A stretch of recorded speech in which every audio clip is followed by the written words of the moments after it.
देश में जो तमाम समस्याएं हैं, भ्रष्टाचार है, काले धन की समस्या है, या अपराध की समस्या है, या आतंकवाद की समस्या है, या महंगाई, गरीबी, बेरोजगारी आदि तमाम समस्याएं जिनसे आप सभी भली भांति परिचित हैं, हम सब के मन में कहीं न कहीं एक पीड़ा, एक दर्द ये रहता है कि हमारा राष्ट्र, हमारा देश इन समस्याओं से मुक्त हो और हमारे देश की जनता, जो अधिकांश जनता गरीबी में जी रही है, 80 करोड़ के आसपास, उनका जीवन सुखमय हो।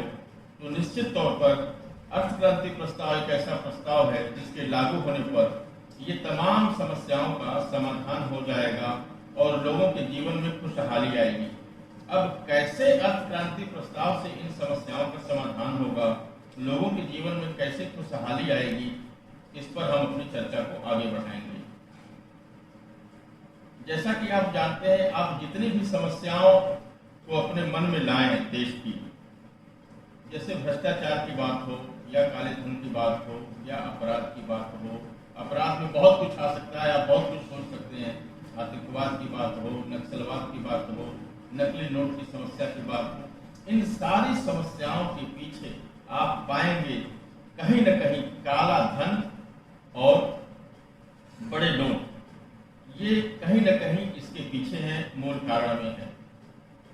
तो इसको कैसे नियंत्रित किया जाए, काला धन बनने का क्या कारण है, ये समझना आवश्यक है। अगर हम समस्याओं की बात करें तो उसको हम दो कैटेगरी में रख सकते हैं, दो वर्ग में विभाजित कर सकते हैं। बड़े रूप में अगर देश की सारी समस्याओं को आप लिस्ट करें, सूची बनाएं, तो उसमें दो कैटेगरी उभर के आती है। एक तो समस्याओं की वो कैटेगरी है जो बड़े नोट काले धन से होती है, और दूसरी वो समस्याएं हैं देश में, जैसे गरीबी आदि, या इंफ्रास्ट्रक्चर आदि की कमी, या विकास के लिए धन के अभाव की कमी। ये सारी समस्याएं उस कैटेगरी में आती हैं जहां कहीं न कहीं सरकार के पास धन का अभाव होता है। सरकार को जितने धन की आवश्यकता होती है देश के विकास के लिए, गरीबों की योजनाओं के लिए, उतना धन सरकार को मिल नहीं पाता टैक्स के माध्यम से, और सरकार को विदेशी कर्ज लेकर के देश के विकास के लिए, रक्षा के लिए विदेशी कर्ज पर, विदेशी बैंकों से कर्ज लेना पड़ता है, उस पर आश्रित होना पड़ता है। तो इन बातों को हमें समझने के लिए आपको मैं एक वीडियो के माध्यम से समझाने का प्रयास करूंगा। आप देख रहे हैं कि बीच में एक 4 मंजिली इमारत है, उसके ऊपर पानी की टंकी है। पानी की टंकी में बाईं तरफ नीचे मोटर चल रहा है, पाइप के माध्यम से पानी टंकी में जा रहा है, और दाहिने तरफ टंकी से पानी नीचे की ओर आ रहा है, अलग अलग मंजिलों को। आप देखेंगे कि टंकी में पानी पूरी तरह से भर नहीं पा रहा है। उसका क्या कारण है? दरअसल ये टंकी देश का राजस्व है। सरकार के पास जो राजस्व इकट्ठा होता है टैक्स के माध्यम से, जनता से, व्यापारियों से, उद्योगपतियों से, नौकरी पेशा लोगों से जो इनकम करते हैं और सरकार को राजस्व देते हैं, टैक्स देते हैं, तो वो नीचे से ऊपर जो जाता है, आप देख रहे हैं कि उसमें लीकेज है। सरकार को जितना राजस्व मिलना चाहिए देश को चलाने के लिए, उतना राजस्व टैक्स के रूप में सरकार को नहीं मिल पाता है। उसका कारण जो आप देख रहे हैं कि बीच में आपको लीकेज दिखाई दे रहा है कि पाइप फटी हुई है, वहां से पानी लीक कर रहा है। क्यों लीक कर रहा है? ये जो लीकेज है ये हमारे देश की टैक्स व्यवस्था है, या कहें दोषपूर्ण टैक्स व्यवस्था है, जिसकी वजह से ये पानी का लीकेज हो रहा है।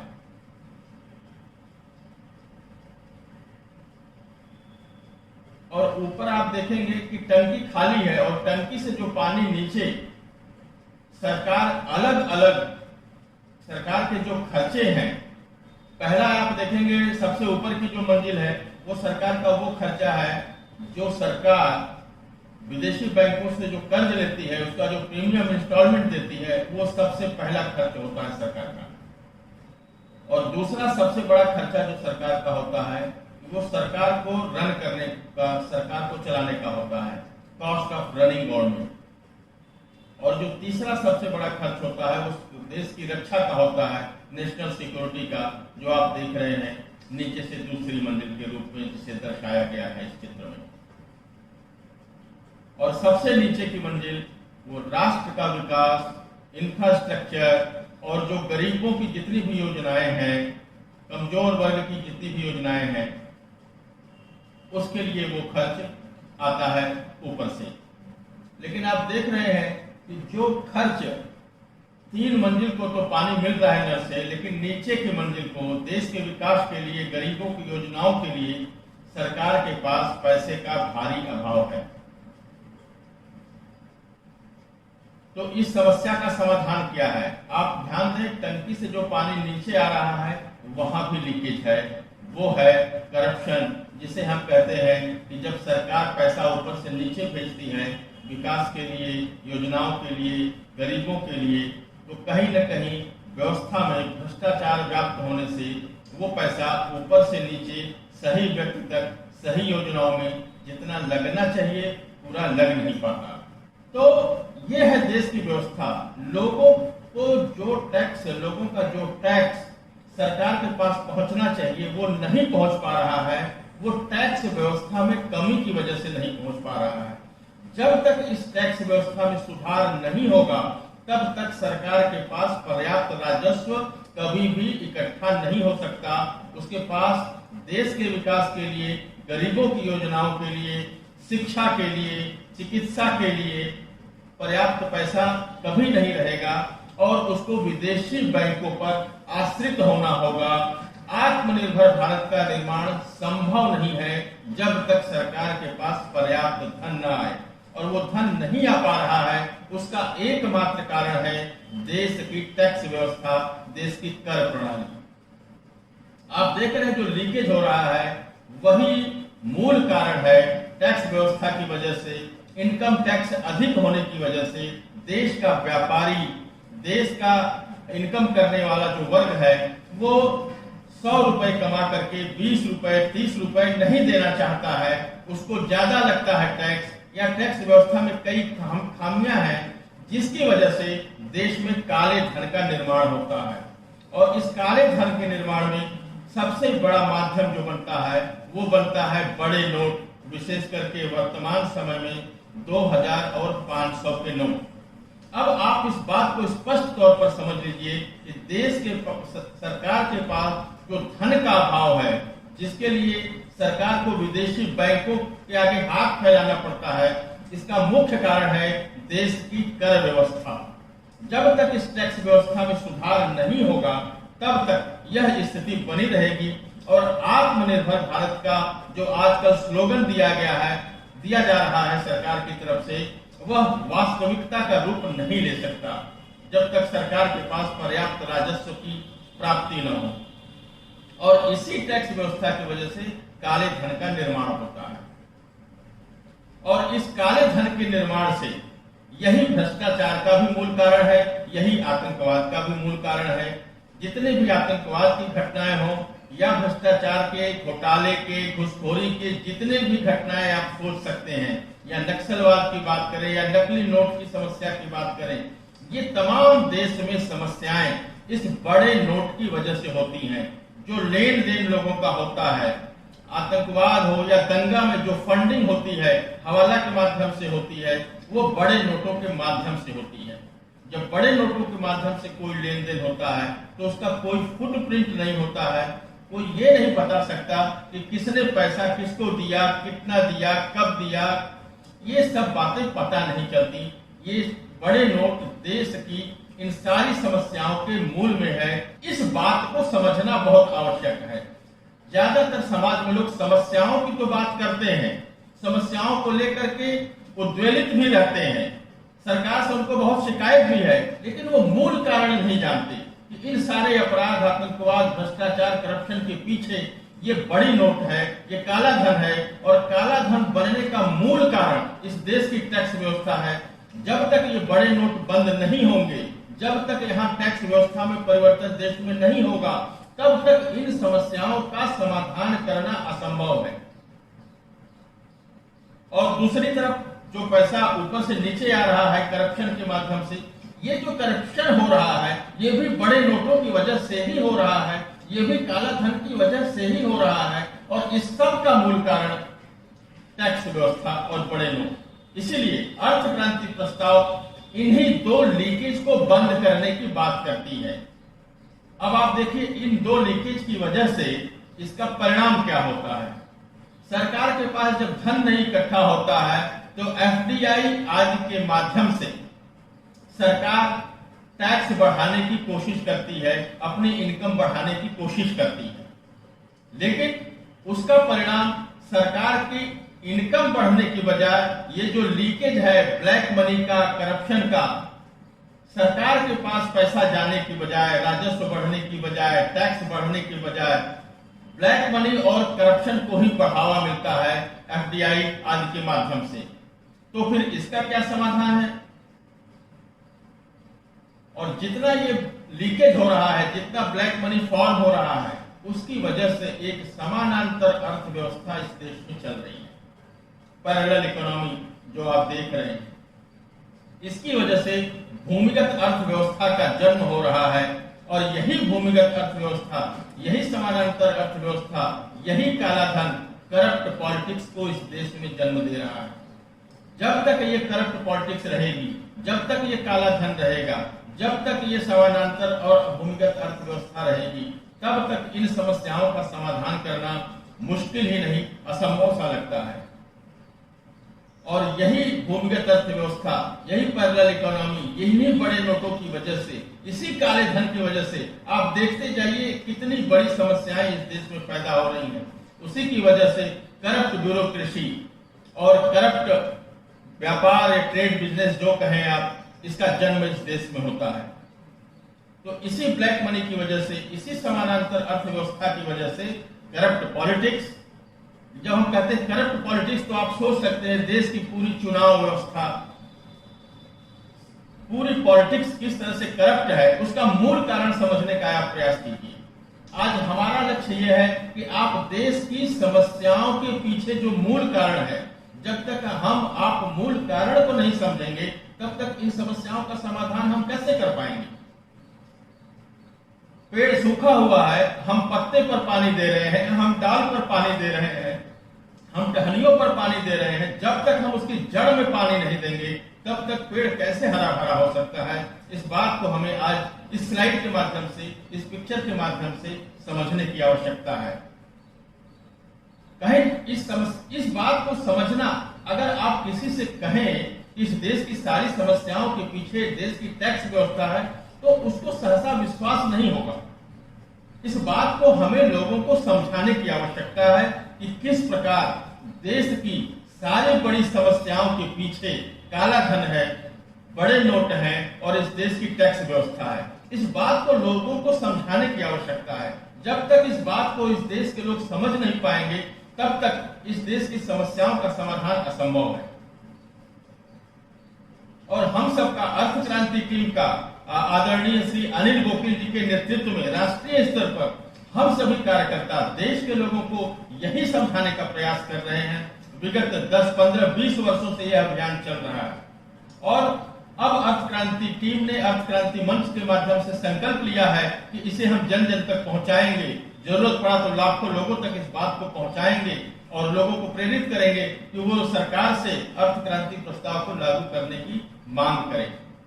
अब आप देखिए, आखिरी में आम व्यक्ति इस देश का, जिसकी जरूरतें पूरी नहीं हो पा रही हैं, बुनियादी आवश्यकता पूरी नहीं हो पा रही है, वो इस समानांतर अर्थव्यवस्था के ऊपर किस प्रकार से आश्रित है, क्योंकि उसको सरकार से, व्यवस्था के माध्यम से जो धन मिलना चाहिए वो नहीं मिल पा रहा है। और इससे भी बड़ी बात, इससे भी बड़ी घटना इस व्यवस्था के कारण तब घटती है जब आप देख रहे हैं ये चेहरा, ये देश की अराजकता का, आतंकवाद का, नक्सलवाद का, अपराध का प्रतीक है। और इस चेहरे को बड़ा इसलिए बनाया गया है, ये इस देश की व्यवस्था को एक प्रकार से चुनौती दे रहा है। कहीं न कहीं सरकार की मिलीभगत के कारण, अधिकारियों की मिलीभगत के कारण इसको इतनी ताकत मिल रही है। आप देख रहे हैं कि इसको कहां कहां से खुराक मिल रही है। इसको भ्रष्ट व्यापार से, भ्रष्ट उद्योग से, भ्रष्ट राजनीति से, भ्रष्ट अधिकारियों की वजह से इसको खुराक मिल रही है, इसकी ताकत बढ़ती जा रही है। और आप देख रहे हैं बीच में नीचे की तरफ जो सफेद चित्र बना हुआ है, ये आपको दर्शा रहा है कि इस देश की चुनाव व्यवस्था किस प्रकार इस भूमिगत अर्थव्यवस्था, इस समानांतर अर्थव्यवस्था, इस काले धन पर आश्रित है। और हमारे देश का आम आदमी जो आप चित्र में देख रहे हैं, बाएं की तरफ नीचे की तरफ, इस देश का गरीब आदमी, मजदूर, किसान, इस तरह के जितने भी लोग हैं, दबे कुचले लोग हैं, ये किस तरह से इनके पास सरकारी व्यवस्था के माध्यम से जो न्याय होना चाहिए, जो इनको हक मिलना चाहिए, जो इनकी बुनियादी आवश्यकताओं की पूर्ति होनी चाहिए, वो यहाँ पर नहीं हो पा रही है। और ये भी कहीं न कहीं इसी भ्रष्ट व्यवस्था के आश्रित होकर के अपना जीवन यापन कर रहे हैं। अगर बैंक से लोन किसी को 10%, 12% में मिलता है, तो आप जानते हैं समाज में तमाम गरीब लोग हैं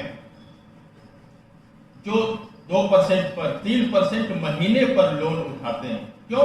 क्योंकि इनको बैंक से, सरकार की तरफ से जो सुविधा मिलनी चाहिए नहीं मिल पा रही है। कारण क्या है? सरकार के पास धन का अभाव। उसका कारण क्या है? टंकी खाली है। उसका कारण क्या है? टैक्स व्यवस्था। आज इस बात को हम लोगों को स्पष्ट तौर पर अच्छी प्रकार समझ लेना है। जो भी नए लोग हैं, कई वरिष्ठ लोग हमारे इसमें हैं, वो भी मार्गदर्शन करेंगे समय समय पर आप सभी का, आज नहीं तो अगली मीटिंग में, समय को देखते हुए। जो सरकार के पास धन का अभाव है, जिसकी वजह से सरकार विदेशी बैंकों पर आश्रित है, जिसकी वजह से हम आत्मनिर्भर नहीं हो पा रहे हैं, जिसकी वजह से हमारे देश की, आप सरकारी चिकित्सा व्यवस्था की बात करें या सरकारी शिक्षा व्यवस्था की बात करें, जो विकास नहीं हो पा रहा है, जो अच्छा कार्य होना चाहिए, उच्च कोटि का कार्य होना चाहिए, वो राजस्व के अभाव में, सरकार के पास धन के अभाव में वो जो कार्य नहीं हो पा रहा है, उसका मूल कारण एकमात्र है टैक्स व्यवस्था ठीक न होने की वजह से।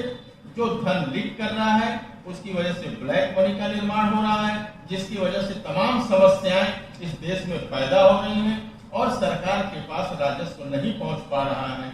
ये देश की प्रमुख समस्याएं हैं और ये है उसका मूल कारण। अगर एक लाइन में कहना हो मुझे इस देश की प्रमुख समस्याओं के मूल में, तो मूल कारण एक है इस देश की टैक्स व्यवस्था। और बड़े लोग समस्याओं के माध्यम बने हुए हैं।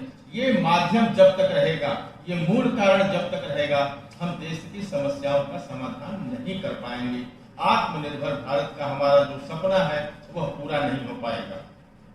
इस बात को हम लोगों को समझने की आवश्यकता है। और इन्हीं समस्याओं के समाधान के लिए अर्थ क्रांति ने, संक्षेप में अगर कहें, वैसे तो 5 पॉइंट का प्रस्ताव है, लेकिन इसमें 2 प्रमुख बातें हैं जिनको सबको समझ लेना आवश्यक है। पहला प्रस्ताव यह है अर्थ क्रांति का, देश की समस्याओं के समाधान के लिए, कि सभी टैक्स, जितने भी टैक्स हैं, कस्टम ड्यूटी को छोड़ करके, जितने भी टैक्स हैं, स्टेट के हैं चाहे सेंटर के हैं या लोकल बॉडी जो नगर निगम या नगर महापालिका जो हम कहते हैं, ये सभी टैक्स समाप्त करके मात्र 2% बैंक ट्रांजैक्शन टैक्स लगाया जाए। इसका क्या मतलब? इसका सीधा सा मतलब है किसी के भी अकाउंट में किसी भी प्रकार से अगर 100 रुपया अकाउंट में आता है तो 2 रुपया कट जाएगा और उस 2 रुपए में प्रॉपर रेशियो में सेंटर को, स्टेट को, नगर निगम को और एक कुछ हिस्सा बैंक को चला जाएगा, क्योंकि बैंक को अपना इंफ्रास्ट्रक्चर मजबूत करना होगा इस टैक्स व्यवस्था को लागू करने के लिए। तो उसका एक छोटा हिस्सा 2 रुपए में 35 पैसा कहें तो बैंक के पास चला जाएगा। तो इस तरह इस 2% से उसका लगभग दुगना पैसा सरकार को मिलेगा। आज की तारीख में कुछ लोगों के मन में प्रश्न होता है कि क्या 2% से सरकार को पर्याप्त धन मिल जाएगा? आज के जो आरबीआई के आंकड़े हैं उसके आधार पर जो एक साल में, थोड़ा सा आप ध्यान देंगे बात को समझ जाएंगे कि सरकार को पर्याप्त पैसा कैसे मिलेगा। थोड़ा सा आप ध्यान देंगे 2-3 लाइनों पर, आज की तारीख में आरबीआई के आंकड़ों के आधार पर सरकार को जो आरबीआई के आंकड़ों पर जो ट्रांजैक्शंस हो रहे हैं ऑनलाइन, ई वॉलेट के माध्यम से या डिजिटल माध्यम से, इलेक्ट्रॉनिक माध्यम से जितने भी ट्रांजैक्शंस हो रहे हैं, वो लगभग 2,800 लाख करोड़ रुपए के हो रहे हैं, 2,800 लाख करोड़ रुपए के हो रहे हैं। अगर इसका आप 2% निकालें तो आपको आ जाएगा 56 लाख करोड़ रुपए। 2,800 का 1% 28 लाख करोड़, 2% 56 लाख करोड़, इतना। लेकिन इस 56 लाख करोड़ में कुछ गवर्नमेंट के ट्रांजेक्शन है, कुछ इंटर बैंक ट्रांजेक्शन है जिन पर 2% टैक्स नहीं लगना है। अगर उनको भी घटा दें तो मोटे तौर पर लगभग 40 लाख करोड़ सरकार को आज की स्थिति में मिल जाएंगे जो आज ऑनलाइन ट्रांजेक्शन है। और लगभग इतना ही आज सरकार को सभी स्टेट और सेंट्रल गवर्नमेंट और लोकल बॉडी के टैक्स मिला करके लगभग इतना ही 40-41 लाख करोड़ सरकार को मिलता है हर साल। लेकिन इसमें एक बात ध्यान देने की ये है कि जब बड़े नोट बंद हो जाएंगे अर्थक्रांति प्रस्ताव के हिसाब से, तब ऑनलाइन ट्रांजेक्शन्स बढ़ जाएंगे, कैश ट्रांजेक्शन्स घट जाएंगे, और ये जो कलेक्शन आज की डेट में 40 लाख करोड़ के आसपास हो सकता है 2% बीटीटी से, वो डबल ट्रिपल भी हो सकता है। इसलिए एक अनुमान के मुताबिक, उदाहरण के लिए अर्थक्रांति प्रस्ताव कहता है कि 2% बैंक ट्रांजैक्शन टैक्स लगाया जाए, लेकिन जब बड़े नोट बंद होंगे तो ये ऑनलाइन ट्रांजैक्शन बढ़ने की वजह से नियम के अनुसार सरकार जितना सरकार का एक्सपेंडिचर है उससे ज्यादा टैक्स सरकार नहीं ले सकती। तो इस 2% को घटा करके भी 1% से कम करना पड़ेगा।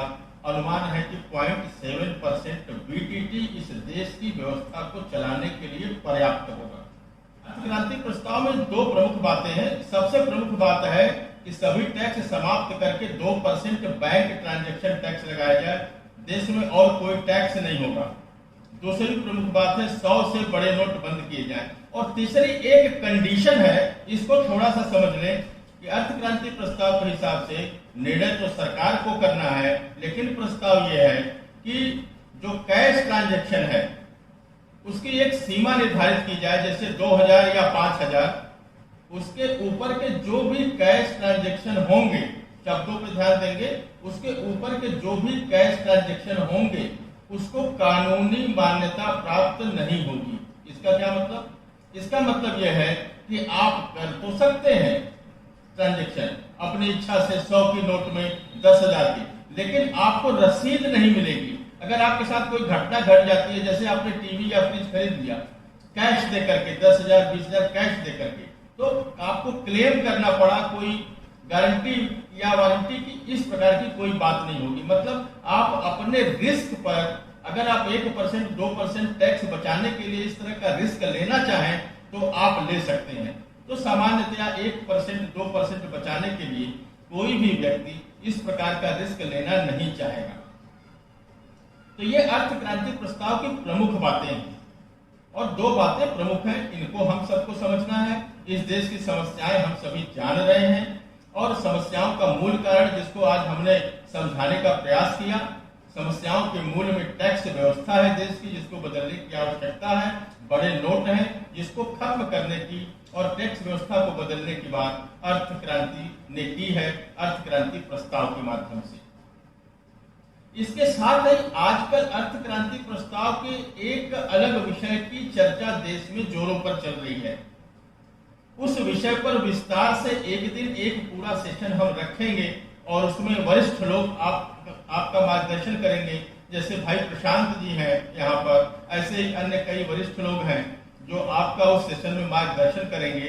लेकिन संक्षेप में उस विषय को आपको मैं बताऊं, आपको सुनकर आश्चर्य होगा और खुशी भी होगी कि यदि अर्थक्रांति प्रस्ताव लागू होता है तो सरकार के पास धन की कोई कमी नहीं होगी। ऐसी स्थिति में इस देश के सभी वरिष्ठ नागरिकों को जो 60 साल के ऊपर हैं, उनको 10,000 रुपए महीने पेंशन देने की योजना है। ये प्रस्ताव अर्थक्रांति ने तैयार किया है। आपके मन में प्रश्न आएगा कि हर वरिष्ठ नागरिक को 10,000 रुपए महीने देने के लिए पैसा कहां से आएगा? तो संक्षेप में बता दें कि इस देश में लगभग 13.5 करोड़ वरिष्ठ नागरिक हैं, जिसमें से लगभग 2 करोड़ लोगों को पेंशन मिलती है। और कई धनी संपन्न ऐसे लोग होंगे जो पेंशन नहीं लेना चाहेंगे। स्वेच्छा से जैसे लोगों ने सिलेंडर की सब्सिडी छोड़ दी, ऐसे ही संपन्न लोग पेंशन नहीं लेना चाहेंगे इस भाव से कि इसका लाभ हमारे देश के गरीब बुजुर्गों को मिले। तो मोटे तौर पर 10 करोड़ वरिष्ठ नागरिकों को पेंशन देना होगा, 10,000 रुपए महीने।